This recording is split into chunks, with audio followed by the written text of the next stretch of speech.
People would definitely, like, after they heard the music, before they heard me speak in real life, people would tell them, like, I'm Australian. They'd be like, what the no way, that's crazy. 14-year-old Australian kid rapping? Like, that's crazy. Hey, what's up? It's Kid LAROI, and this is Growing Up Sydney. I'll be f***ed up if you can't be right, yeah. I do the same. I grew up in Australia. I moved around a lot when I was a kid, but predominantly Sydney, Australia. It's like the main place I grew up. The vibe of Sydney and all my different experiences there, it inspired a lot of my music. My neighborhood was cool. When I was like a little kid, I think I was like pretty outgoing, but then like as I got older, I just kind of got shy and like, I don't know, like I didn't really have a lot of friends. It's just like me chilling. I only ever really had like one best friend. We used to go to the factory youth service. You could play the PlayStation and like watch Netflix and like play pool, and like we'd go to the trampoline park on the weekend with them. Like, it was sick.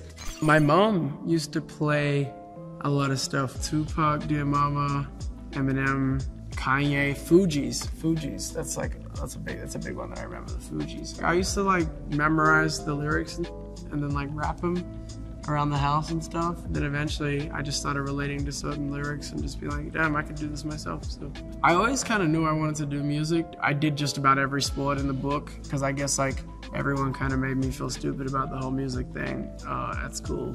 I'm very close to my family. Family's like the most important thing to me. They always supported me from the jump and always told me I could do whatever. My mom was a very big, like my little brother's just young and like, yo, shit, dude, that's cool, keep going. My mom was always like, yeah, man, you can do anything you put your mind to. No.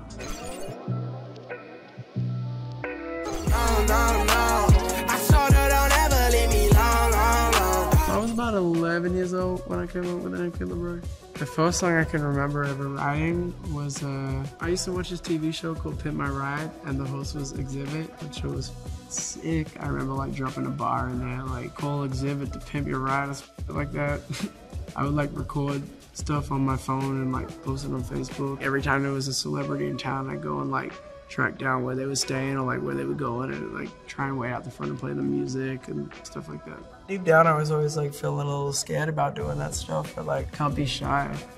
Disconnect was like the first song I put on Soundcloud on my own. I entered it in a radio high school competition, and it got into like the top 5. Started getting a lot of traction, and my manager at the time helped me out with doing all this stuff because I'm terrible with the internet. And started getting put in like all different like Aussie hip hop playlists and stuff like that.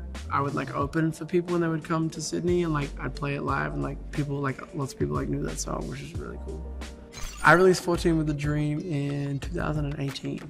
People would definitely, like, after they heard the music, before they heard me speak in real life, people would tell them like I'm Australian. They'd be like, what the no way, that's crazy. 14-year-old Australian kid rapping? Like, that's crazy. Working on Love, I wanted to make a project that means something and that people can follow along and people can go back to and listen to and like always like find little like Easter egg. Have it be like an experience. So my first top 10 hit, that was my song, was Without You remix with Miley. Without you. That song really meant a lot to me. It was already like doing super well by itself. The TikTok stuff was huge, and like it was like climbing slowly on the Billboard charts. And my boy Oma came to me and was like, hey, Miley's down to help in a remix. Would you want to do that with her? And I was like, yeah, sick. She's really great to work with. The State, that song came about. My boy Blake was hanging out with Charlie Puth. I was rolling through to see Blake, and Charlie just started playing something on the Juno. And I was like, oh, what's that? That's sick. And he's like, oh, no, not this. And I was like, no, that's fine. Let's record on that. And he's like, all right, cool. And I just went there and just freestyled the whole thing. When it came to Justin, I had this song and I was sitting in my notes for a while. Justin had sent me the song Unstable for his album. And I was like, I gotta get him on my project too. I found Stay and I was like, oh, he could sound really, really cool on this. So I sent it to him and he was like, I love it. Ron Perry texted me looking like it's gonna go #1 this week. And then it went #1 and I was like, wow, that's sick.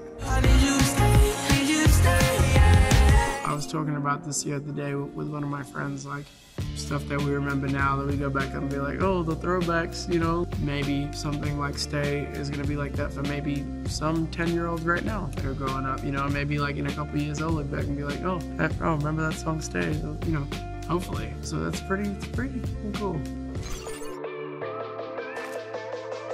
When I was a little younger, bad comments used to kind of bother me a little bit. It's like, damn, why don't people like me? I actually don't really check comments anymore. I'm genuinely at a point where I don't care about that stuff anymore because I know who I am and the music I make, and I'm proud of it and I'm proud of myself. That's all that matters. And as long as the people around you are proud and happy, that's all that really matters. My little brother's 15.